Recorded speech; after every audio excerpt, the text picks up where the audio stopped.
আলফা স্বাধীনত অসম আৰক্ষীৰ চোৰাংচোৱা এই সন্দৰ্ভত পুনৰ ভিডিঅ' প্ৰেৰণ আলফা স্বাধীনৰ শিবিৰত বন্দী হৈ থকা মানৱ বৰগোহাঁই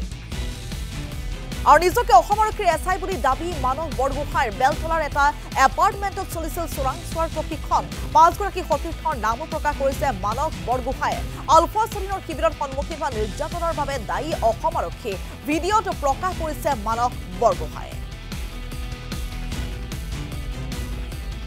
মিছা কথা কোৱা নাই মোক যেনে ধৰণে পঠিয়াইছিলে মোৰ যি প্ৰকৃত পৰিচয় মই সত্য কথা কৈছো মই কোনো মিছা কথা কোৱা নাই মই এছবিৰ এজন এছআই হয় মই এবাৰ নহয় হাজাৰ বাৰ কম যে মই কোনো মিছা কথা কোৱা নাই মোৰ যেতিয়া প্ৰথম আৰক্ষীত নিযুক্তি হৈছিলে মই সেই কথা মই মোৰ দেউতাক অৱগত কৰিছিলোঁ মোৰ নিচাও এজন পুলিচৰ বিষয়া হয় মই নিচাও এই কথা অৱগত তেখেতেও গম পাইছিলে যে মোৰ যেতিয়া এছআই নিয়োগ হৈছিলে তেতিয়া মই তেখেতলোকক সেই কথা কৈছোঁ আৰু মই দেউতাৰ পৰা মোৰ যি ইউনিফৰ্ম কিনিবলৈ ষ্টিক কিনিবলৈ মই দেউতাৰ পৰা পইচা বিচাৰিছিলোঁ আৰু দেউতাই মোক পইচা দিছিলে ইমানটো যদি ৰাইজ আপোনালোকে মোক বিশ্বাস নকৰে মই এটা কথা ক'ব খুজিছোঁ আপোনালোকে বেলতলা অজন্তা পথত ৰয়েল এনক্লেভত যাওক এবাৰ তাত খবৰ কৰক তাত কি প্ৰশিক্ষণ চলে আলফাৰ লগতহে আমি যুঁজ দিব লাগে আৰু সেই ক্ষেত্ৰত আমাক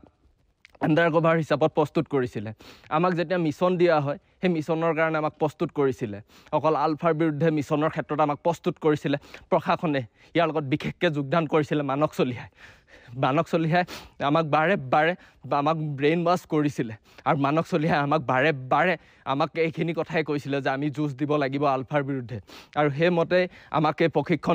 প্ৰশিক্ষণৰ কালচত আমাক শিকাইছিলে আমাৰ আণ্ডাৰ কভাৰ হিচাপত এতিয়া সকলোৱে কৈছে যেনেধৰণে প্ৰশাসনে আমাক কৈছে যে আমাৰ কোনো পৰিচয় নাই বা আমাক এটা লোভিয়া বুলি ক'বলৈ গৈছে বা আমাৰ অন্য উদ্দেশ্য বুলি ক'বলৈ গৈছে নহয় আমাৰ কোনো উদ্দেশ্য নাই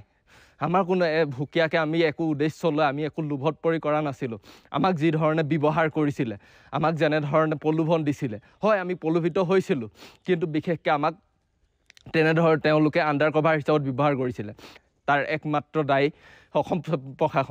প্ৰশাসনে আমাক বিশেষকৈ শিকাইছিলে যে কেনেধৰণে আমি আলফাৰ বিৰুদ্ধে যুঁজিব লাগে অকল আমাক আলফাক শত্ৰু বুলিয়ে শিকাইছিলে হয় মই আজি আহি আলফাৰ ওচৰত সত্য কথা কোৱাত তেওঁলোকে মোক কৈছে যে মই মিছা কথা কৈছোঁ মই এটা